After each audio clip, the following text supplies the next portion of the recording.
오늘 본문은 좀 복잡한 것 같은데요. 그런데 크게 복잡하지도 않습니다. 지난주에 우리는 바벨론이 사치 때문에 망했다는 이야기를 다뤘는데 그 사치 때문에 망한 바벨론을 보면서 슬피 우는 사람들 세 사람이 등장을 합니다. 오늘 본문의 구조입니다. 첫째로 9절 말씀에 땅의 왕들이 가슴을 치고 울지요. 11절에 땅의 상인들이 울며 애통합니다.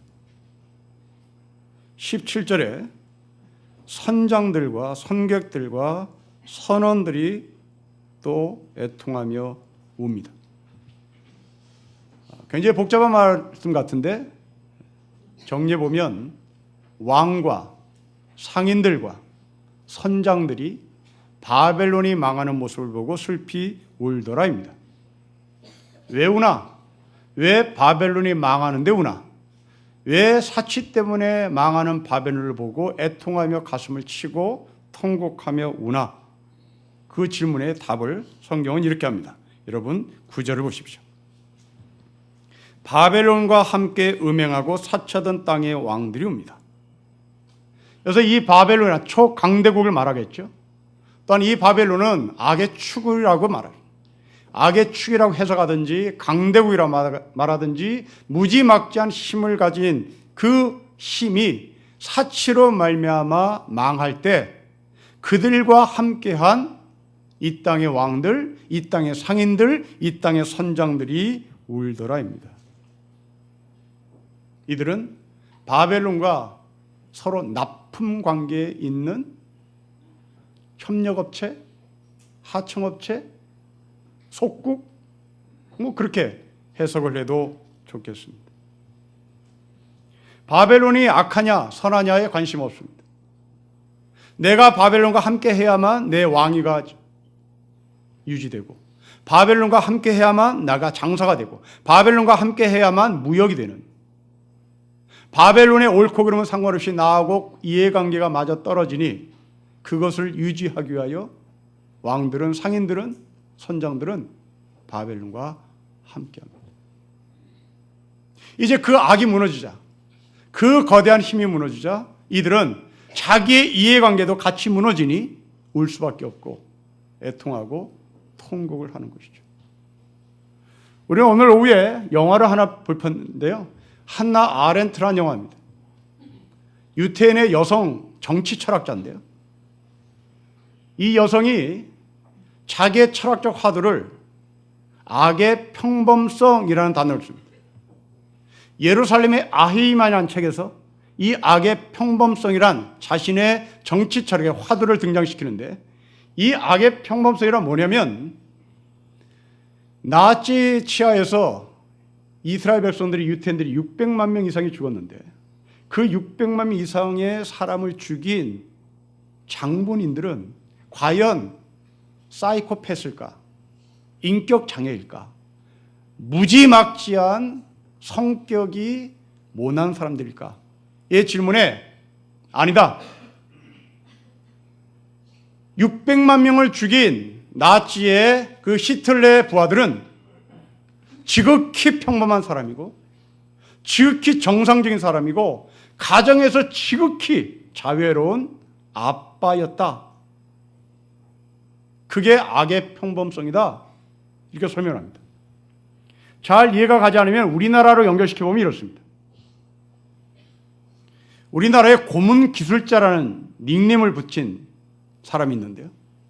훗날 이 사람이 목사가 됩니다. 얼마나 고문을 잘하는지 이 사람 앞에 끌려가면 이실직고를 하지 않을 수 없는 그 정도로 고문을 잘합니다. 물고문, 관절 꺾기, 심지어 전기고문, 그런데도 사람이 안 죽어요. 그리고 자기가 갖고 있는 모든 자료들을 다 토해내게 만듭니다. 이 사람이 생긴 것이 악마같이 생겼을까? 이 사람이 깡패같이 생겼을까? 이 사람이 뿔 달린 괴물일까? 그렇지 않습니다. 여러분들이 스마트폰에 고문 기술자를 치면 이 사람의 얼굴이 뜹니다. 굉장히 자유롭습니다. 정말 목사같이 생겼습니다.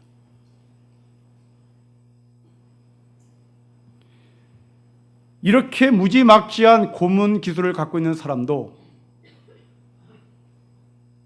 차를 마실 때는, 담배를 필 때는, 고문을 잠깐 멈추고 동료들과 대화할 때는 지극히 평범한 가정의 남편이요, 가장입니다. 그 고문받는 사람을 옆에 두고 잠깐 자기 동료들끼리 담배를 피면서 하는 얘기입니다. 내 아들이 이번 학기말 시험에 1등을 했어. 너무 기뻐. 내 딸이 옷을 하나 사달라고 했는데 이번 월급을 받으면 예쁜 옷을 사줘야 되겠어. 내 아들이 학교에서 문제한데 제발 내 아들 착하게 살았으면 좋겠어. 내 딸, 내 아들 시집장가 보내는데 좋은 사돈을 만났어. 나도 그 좋은 사돈이 돼야 되겠지. 그리고 담배 끈 다음에 다시 무지막지한 고문의 행동을 시작합니다. 오늘 본문에도 이런 악의 평범성이 나와요. 여러분 구절을 다시 보십시다. 바벨론과 함께 음행하고 사치하던 왕들, 그들은 집에 가서 자기 아내에게는 순결을 요구했겠죠. 자기 아들에게는 음행하면 안 된다고 말하겠죠. 자기 아들이 학교에서 사람을 때리면 안 된다고 말하겠죠. 그러나 이 사람은 집에 가서는 그렇게 자애로운 왕이요, 남편이요, 아버지였으나 밖에서는 바벨론과 함께 음행을 합니다. 저는 이 구절을 읽으면서 신사참배에 찬성했던 우리 선배들, 목사들이 스쳐 지나갔습니다. 왜 신사참배를 찬성했느냐고 묻자 신사참배에 찬성했던 목사들이 하는 말입니다. 그렇지 않으면, 내가 신사참배에 찬성하지 않으면 내가 담당하는 교회가 폐쇄를 당할 위험성이 있어서 내가 찬성을 해서 우리 교인들이 예배당에서 예배를 드려야 되겠기에, 예배를 드리도록 나는 자리를 마련해 줘야 되겠기에 자기가 찬성을 했다고 얘기합니다. 네, 맞습니다. 그것은 맞는 얘기입니다. 그 상황이 맞습니다. 신사참배에 반대하면 일제는 교회 문을 못으로 틀어막고 폐쇄를 시켰으니까요. 그들의 말은 한결 맞습니다. 그러나 그 말은 궁색한 변명이죠. 본질은 일제와 음행한 거죠. 하나님의 말씀을 지켜야 될 목사가 음행한 것입니다. 상황이 그렇다 쳐서 그 상황이 자기의 잘못을 빠져나가는 도구가 될 수 없단 말입니다. 우리 예수 그리스도를 믿는 기독교 신앙은 상황 윤리를 인정하지 않습니다.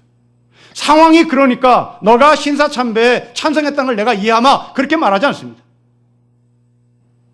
우리가 믿는 진리는 상대적 진리가 아니라 절대 진리입니다. 본질은 일제와 야합한 음행인 것이죠. 궁색한 답변입니다. 차라리 내가 그때 야합을 했다, 내가 그때 음행을 했다, 내가 그렇게 바벨론 영성을 가졌다, 용서를 구한다, 이렇게 말하는 것이 훗날 후배들에게 더 존경을 받는 목사로 남았을 것입니다. 이런 면에서 저는 교단은 다르지만 침례교단의 목사로서 정말 아름답게 목회를 하시고 은퇴를 하신 이동원 목사님에게 감사한 마음을 전합니다. 이동원 목사님은 은퇴한 후에 한 인터뷰에서 당신이 목회하는 동안 가장 후회스러운 일이 뭐냐, 가장 후회되는 마음이 뭐냐라고 질문하자 이분이 말합니다. 내가 목회하는 동안 가장 후회되는 일은 유신 말기 때, 그리고 신군부 독재 시대 때 목사로서 민주화 운동에 참여하지 못한 것이 제일 후회스럽다고 합니다. 여러분, 침례교 신학입니다. 침례교 신학은 여기에 관심 없습니다. 침례교 신학자들은 문자주의자들입니다. 그런데 이 이동원 목사님은 침례교 신학을 뛰어넘어 하나님의 공의, 하나님의 정의에 자기가 참여하지 못한 것에 대해서 가장 후회스럽다고 고백을 합니다. 그리고 공개적으로 용서를 구하죠. 하지만 한경직 목사님은 그렇지 않았습니다. 한경직 목사님은 우리 교회의 어른일 뿐만 아니라 우리나라의 어른입니다. 이분이 일제 신사참배에 찬성한 것에 대해서 깊이 용서를 구했습니다. 그것은 맞습니다. 그런데 문제는 신군부를 위해 조찬기도에 참석해서 그 신군부들을 축복한 사실에 대해서는, 거기에 참여한 사실에 대해서는 이분이 세상을 떠날 때까지 입을 함구하고 끝냈습니다. 그 어른이 내가 신군부와 음행을 했다, 내가 신군부에 축복한 것이 목사로서 양심에 큰 죄를 졌다, 하나님께 죄를 졌다, 이렇게 용서를 구했다면 이분은 더 깊은 존경을 받는 이 땅의 어른으로 남았을 겁니다. 음행한 바벨론의 수하의 왕들, 그들은 바벨론이 무너지자 내가 음행했다 용서를 구한 것이 아니라 자기 밥줄이 끊길까 봐, 자기의 왕의 자리가 사라질까 봐 이들은 슬피 울었습니다. 제 주변에 지역교회를 목회하고 있는 목사들이 주변에 많은데 그 중에 한 사람이 이런 사람이 있습니다. 지역교회 목회를 하면서 숫자의 부흥을 일으킨 목사인데요, 주변 동료 목사들이 교인들을 어떻게 늘렸느냐, 어떻게 숫자로 성장을 시켰느냐에 대한 질문의 답입니다. 이 사람의 비결이 있었습니다. 목사들은 그 비결을 알고 싶어 그 사람 옆에서 귀를 쫑긋하고 비결을 질문하고 답을 듣기를 원했습니다. 이 사람은 동네 김밥집이 영업을 시작하면 교회가 그 집에 가서 김밥을 한없이 팔아주고 그 사람을 완전히 녹인 다음에 기쁨과 감사함을 준 다음에 그 김밥집 주인을 교회로 전도를 한다는 겁니다. 그리고 계속해서 교인들은 그 집에 김밥을 팔아줘라 하고 설교 시간에 이야기를 하고 성도들은 그 김밥집에 가서 김밥을 사주는 패턴입니다. 물론 듣기에 따라서는 그럴 수도 있겠다 생각합니다. 그것도 전도의 방법이죠. 그러나 저는 동의하지 않습니다. 우리 교회 교인이기 때문에 음식을 팔아주는 것이 아니라 그 김밥집이 맛이 있어야 팔아주는 겁니다. 사업은 관계로 하는 게 아닙니다. 사업은 실력으로 해야 되는 겁니다. 그런데 우리나라 사람들은 사업을 실력으로 하는데 관심이 없습니다. 사업을 관계로 하죠. 그게 대기업도 그렇고 중소기업도 그렇고 구멍가게도 그렇습니다. 자기의 실력으로 승부를 걸기보다 사돈의 팔춘과 연결된 이 관계로 어떻게든 이익을 남긴 이 프레임이 이 사회에도 만연되어 있고 교회에도 그렇게 목회를 하는 주변에 목사가 있습니다. 만일 이 교회가 이런 생각으로 목회를 하다가 어떤 문제가 생겼다면, 그래서 그 문제로 말미암아 목사가 그 교회를 떠난다면 그 김밥집 주인은 슬피 울겠죠. 실력으로 음식점을 승부하는 것이 아니라 관계로 음식점을 운영했으니 그 관계가 깨지면서 무너진 겁니다. 실력으로 승부를 걸었으면 무너지지 않았겠죠. 반면에 분별을 가지고 목회를 하는 목사님도 주변에 많이 계십니다. 지금 세수 문제로 우리 교단을 혼란스럽게 만들고 있는 명성교회가 농촌의 미자립교회를 돕겠다고 50억을 출연했습니다. 그리고 지방에 있는 노회장들에게 전화를 했습니다. 당신 노회에 속해 있는 미자립교회 30군데를 추천해 주십시오. 우리가 매달 10만 원씩 지원하겠습니다.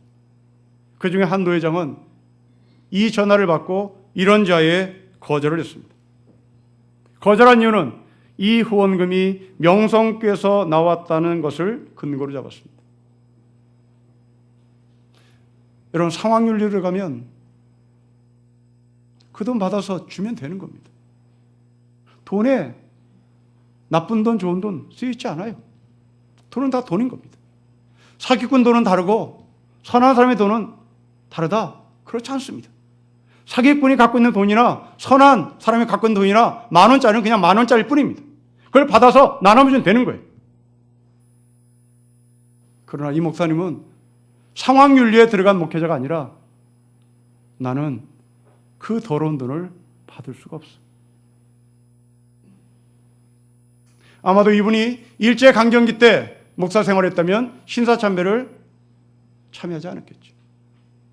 이 사람이 유신독재나 큰 군부독재에 목사로서 참여했다면 조창기도에 가지 않았겠죠. 종말에 우리가 살아야 할 삶의 절대적 기준입니다. 성도 여러분, 여러분들이 갖고 있는 진리는 절대 진리인지 아니면 그 진리가 여러분 상황에 따라서 쉽게 바뀔 수 있는 진리인지를 스스로 묻고 답해 보십시오. 내가 그럴 수밖에 없었다. 내가 군부독재에 조창기도에 참여할 수밖에 없었다. 아니, 내가 그 조창기도에 참여해서 그 사람을 예수 믿게 만들고 싶었다. 그렇게 말할 수도 있습니다. 얼마나 멋져 보여요. 한경희 목사님이 그 신군부에 조창기도에 가셔서 내가 그 사람을 예수 믿게 만들려고 그랬어. 말할 수 있습니다. 그러나 그것은 궁색한 방법입니다. 끌려갔는지 잡혀갔는지 스스로 갔는지 우리는 모릅니다. 이분이 함구하기 때문에. 당신이 왜 거기에 갔어요? 라고 하자 이 한경희 목사님은 답변을 하지 않아요. 내가 끌려갔는지 내가 자발적으로 갔는지 고매한 인격을 가지신 어른이라 거기에 대한 문제를 발설하지는 않습니다.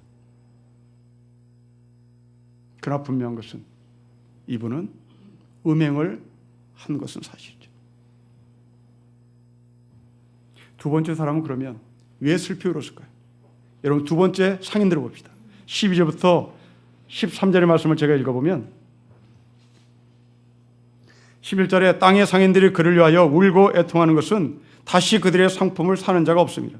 그 상품은 금과 은과 보석과 진주와 세마포와 자주옷감과 비단과 붉은 옷감이요 각종 향목과 각종 상아그릇이요 갑진나무와 구리와 철과 대릭스로 만든 각종 그릇이요. 13절 읽겠습니다. 시작. 개파와 향로와 향과 향료와 유황과 포도주와 감람류와 고운 밀가루와 밀이요 소와 양과 말과 수레와 종들과 사람들의 영혼들입니다. 방금 읽었던 우리의 말씀들은 모두가 다 사치품들입니다. 수입품이요 고가품들입니다. 그런데 우리 눈에 눈여겨볼 단어 하나가 들어옵니다. 13절 맨 끝입니다. 종들과 사람들의 영혼들입니다. 이 종들과 사람들의 영혼이 값비싼 수입품과 나란히 등재됩니다. 당시 바벨론은 사람을 팔고 사는 노예시장이 있었습니다. 근데 그 노예들은 값이 쌌습니다. 싼 값으로 노예들이 팔고 살립니다. 근데 오늘은 종과 사람들의 영혼들이라는 이 사람들, 이들은 값싼 노예시장에 등재된 것이 아니라 값비싼 명품들과 나란히. 그렇다면 이 종들과 사람들의 영혼은 값비싼 몸값을 받고 팔고 샀다는 얘기입니다. 저는 이 점이 이상했습니다. 바벨론이 노예를 사는데 비싼 몸값을 줬어? 그 정도로 인격을 높였단 말이야. 그 정도로 인격을 소중히 여겼단 말이야. 그렇게 인권에 높이 평가를 해서 값비싼 대가를 치르고 종들을 샀단 말이야. 저는 잘 이해가 가지 않았습니다. 그래서 헬라 성경을 뒤졌습니다. 13절을 도대체 어떻게 번역하고 있는지, 성경 원문은 뭐라고 말하고 있는지 저는 헬라 성경을 읽으면서 흥분하기 시작했습니다. 한글 성경과 오늘 우리가 읽은 이 한글 성경과 헬라 성경은 완전히 딴판으로 번역을 하고 있기 때문에 그렇습니다. 그래서 제가 가지고 있는 모든 성경을 다 뒤졌습니다. 한글 성경은 한결같이 종, 사람들의 영혼이라고 번역했습니다. 영어 성경을 뒤졌습니다. 한결같이 종, 슬레이브. 그런데 유독 한 성경이 헬라 성경을 그대로 번역하고 있었습니다. NIV 성경입니다. 그 NIV 성경에는 이 종이란 단어를 슬레이브라고 번역하지 않았습니다. 사람으로 번역합니다. 제가 왜 이 말씀을 장황하게 설명드리냐면 23절에 나오는 종들과 사람들의 영혼이란 말, 이 말은 현대사회에 정확히 맞아떨어지는 표현이기 때문에 그렇습니다. 헬라 성경은 이 종과 사람들의 영혼을 뭐라고 번역하고 있냐면 종을 소마라는 단어를 씁니다. 종이라는 단어를 살려내려면 헬라 성경에서는 소마라는 단어 대신 사륵스라는 단어를 써야 합니다. 사륵스는 노예라는 말입니다. 영어로 플래시입니다.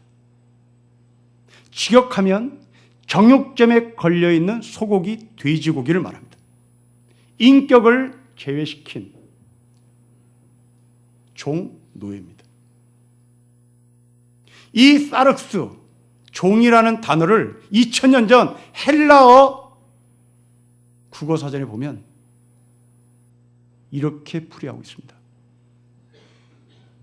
두 발로 걸어다니며 쩌렁쩌렁 잡스럽게 말하는 짐승, 이게 종입니다. 두 발로 걸어다니며 쩌렁쩌렁 잡스럽게 말하는 짐승, 이게 사륵스의 정입니다. 사람이 그렇다는 것이죠. 사람에게 인격을 부여하지 않습니다. 사람에게 영혼을 부여하지 않습니다. 헬라어 성경은 그 단어를 쓰지 않고요. 소마라는 단어를 씁니다. 영어로 바디입니다. 영어로 바디, 헬라어로 소마는 인격을 갖고 있는 사람이란 말입니다. 영혼을 가진 사람이란 말입니다. 그렇다면 13절에 나오는 이 사람들은 누구였을까요? 값비싼 수입품 명품에 나란히 등재된 소마의 사람, 플래시의 사람이 아니라, 사륵스의 사람이 아니라 소마의 사람, 바디의 사람은 누구였을까요? 그렇습니다. 당시의 자유인들이었습니다. 이 당시의 자유인들이, 이들은 엘리트였습니다. 이 엘리트들이 명품의 자리에 자기가 들어가기 위하여 기꺼이 종으로 손을 들고 들어갑니다. 누굴까요? 이 시대의 대기업 직원들입니다.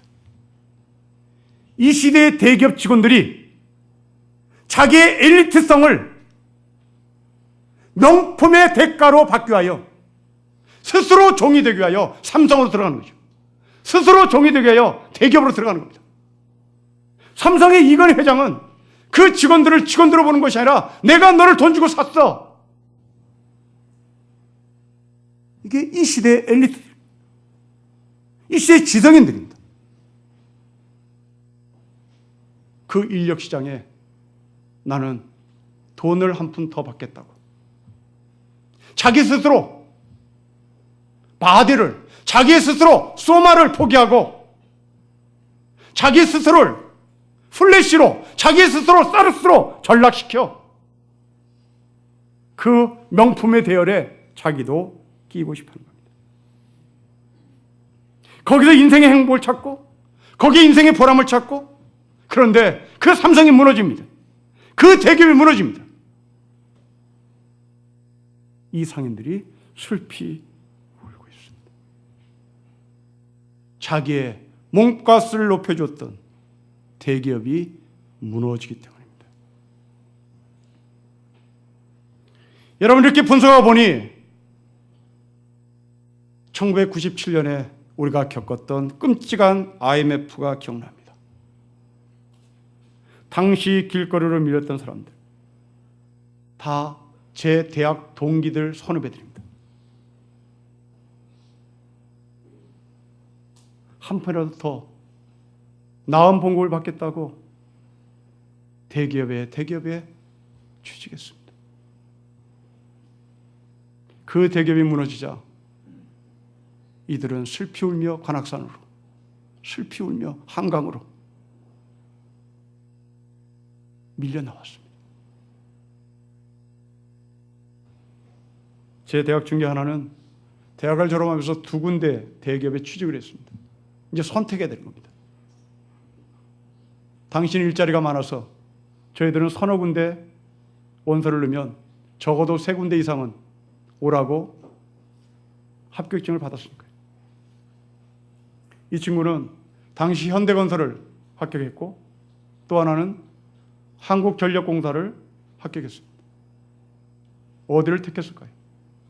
당시 슈퍼갑은 현대건설이었습니다. 삼성보다 뛰어났으니까요. 당연히 이 친구는 현대건설을 택해서 들어갔죠. IMF 직격탄을 맞았습니다.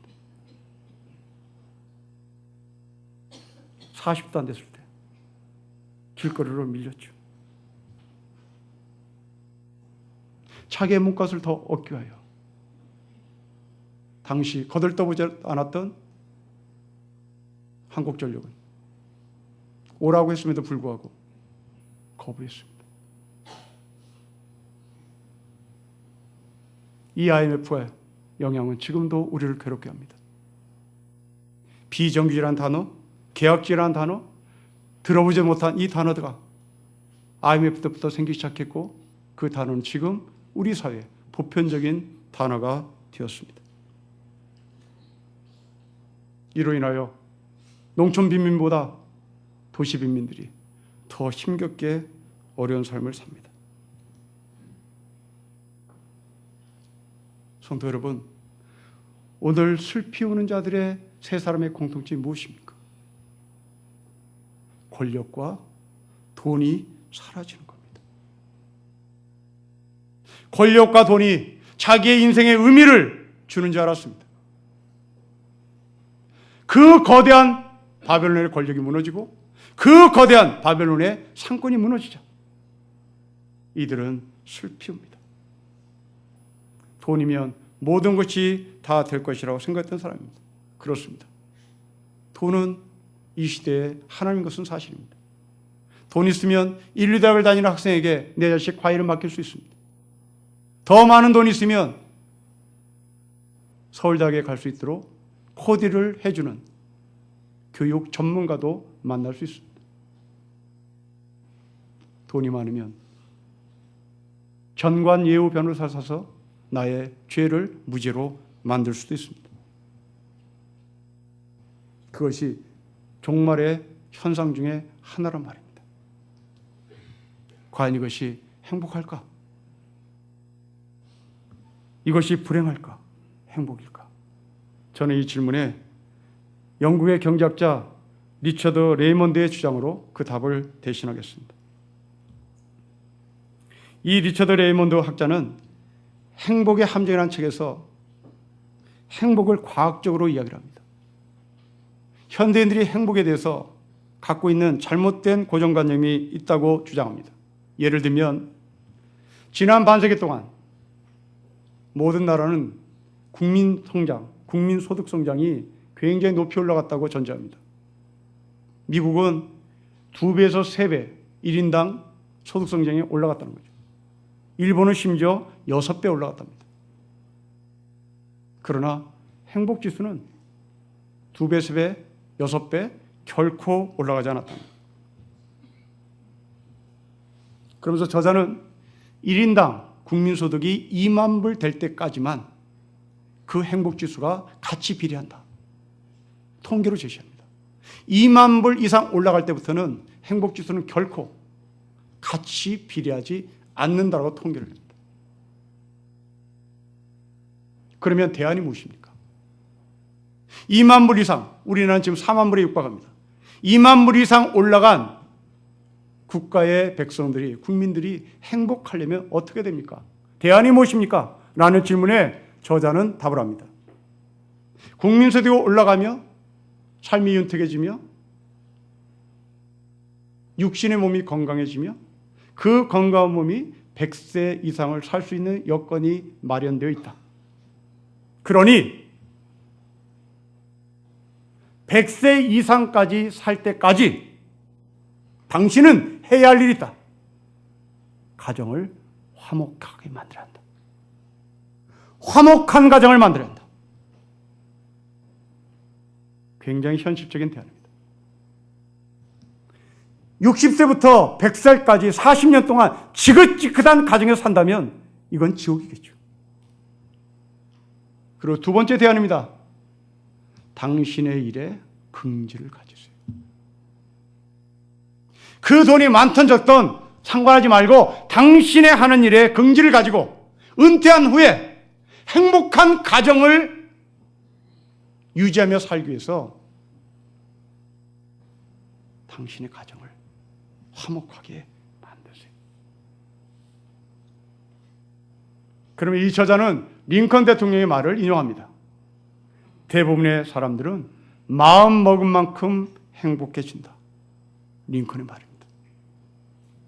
이 마음 먹은 만큼 행복해진다는 링컨의 말은 오늘 본문에도 있습니다. 여러분 20절을 보십시오. 20절 같이 읽겠습니다. 시작. 하늘과 성도들과 사도들과 선지자들이 그로 말미암아 즐거워하라. 하나님이 너희를 위하여 그에게 심판을 행하셨어요. 종말의 성도인 우리는 즐거워하라. 왜? 바벨론이 무너졌다. 너가 초인류 기업에 들어가지 못해서 안타까워하는 것이 아니라 내가 초기업에 들어가지 못한 것으로 말미암아 우는 것이 아니라 나는 그 가운데서도 여전히 즐거워하고 행복하고 화목한 가정을 이루어 살아간다. 이 사람은 돈이 없다 할지라도 대기업에 들어가지 못한다 할지라도 행복한 가정을 만들어갖고 그 가정을 지켰습니다. 우리가 추구하는 즐거움은 이렇게 외적인 것으로만 한정되지 않습니다. 우리가 추구할 즐거움은 내적인 즐거움도 반드시 필요합니다.